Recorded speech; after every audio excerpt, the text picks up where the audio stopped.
দিয়েছেন। একটা বিষয় আজকে এখানে যারা এসেছেন ওরা প্রান্তিক খামার, আমাদের মাননীয় উপদেষ্টা কিন্তু প্রায় 30-35 বছর ধরে প্রান্তিক খামারিদের সাথে কাজ করছেন এবং ওনার সমস্ত আগ্রহ, ওনার সমস্ত কাজের লক্ষ্য হচ্ছে কাজ করার চেষ্টা করছেন। আমরা সেইভাবে আমাদের কাজের ধারাটা পরিবর্তন করার চেষ্টা করি। এখানে আপনার একটা প্রকল্পটা নিয়েছে বিশ্বব্যাংক থেকে ঋণ নিয়ে। এখানে এটার মধ্যে কি কি অংশ বাজারে নিয়ে পৌঁছানো, আমাদের প্রত্যেকটা উপজেলা একটা করে মোবাইল ভেটেরিনারি ক্লিনিক, যাতে আমাদের প্রাণীর কাছে আমাদের ডাক্তার চলে যেতে পারে।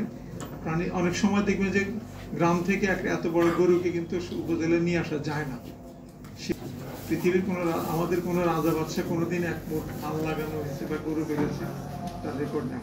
এটা কিন্তু সবসময় কৃষকরা করেছে এবং আমাদের এই কৃষিটা কিন্তু সমন্বিত প্রয়োজনে মহিষ পালেন, উনি ছাগল পালেন, হাঁস মুরগি পালেন, মাছের চাষ করেন, শাকসবজি চাষ করেন, ধান চাষ করেন।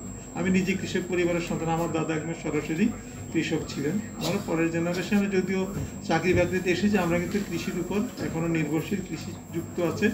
আমি কিন্তু আমার জমির ধানের ভাত খাই বাসায়, আমি কিন্তু কিনা ভাত খাই না, ঠিক আছে। কৃষির সাথে কিন্তু আমি আছি এখনো, এবং আমার নিজের ছোট ভাই কিন্তু পোলট্রি ফার্ম করে, ডেয়ারির সাথে আছে, অর্থাৎ কৃষির সাথে আমরা যুক্ত।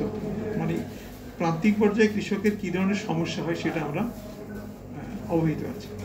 এখানে বিষয় যে গত বন্যায় আমরা যে সমস্যাগুলো পড়েছিলাম সেটা আমাদের বন্যার্থীদের কথা শুনেছেন। তাৎক্ষণিকভাবে আমরা আমাদের যতটুকু সম্ভব করেছি। তারপর আমাদের সাধারণত দুর্যোগের সহযোগিতা করে দুর্যোগ ব্যবস্থাপনা মন্ত্রণালয়, সেখানে আমাদের কোথায় কোথায় ক্ষতি সেটা তাদেরকে জানিয়েছি, চেষ্টা করি যাতে বরাদ্দ বাড়ানো যায়। তারপরে আমরা আর্থিক প্রতিষ্ঠান বিভাগকে চিঠি দিয়ে বলেছি যে আমাদের যারা এখন মানে ঋণ বন্যার্থ আছে তাদের ঋণের কিস্তিটা যেন পিছিয়ে দেওয়া হয়। সেটা যে বাংলাদেশ ব্যাংক থেকে কিন্তু প্রত্যেক ইয়াকে চিঠি দেওয়া হয়েছে এবং আমরা আবার তাদেরকে অনুরোধ করেছি আমাদের কৃষককে যাতে স্বল্প সুদে ঋণ দেওয়া যায়, সেইটার ব্যাপারে আমরা আমাদের অনুরোধ, যেটা কারণ আমাদের কাছে তার ফান্ড নেই, আমরা ব্যাংকিংয়ের সাথে যুক্ত না। সরকারের মানে প্রাণী সম্পদ মন্ত্রণালয় হচ্ছে মূলত পলিসি সাপোর্ট দিবে।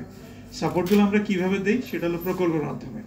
যেন আমাদের প্রান্তিক খামারিদের যেন আমাদের জন্য যে প্রকল্পগুলো আছে এলাকা ভিত্তিক, কোনো কোনো এলাকায় হয়তো হাঁস পালে মানুষ, তারপর মুরগি পালে, তো যারা হাঁস পালতে চান তাদেরকে হাঁস সম্পর্কে ট্রেনিং দিয়া হাঁস সরবরাহ, কিছু খাবার এবং ঔষধ।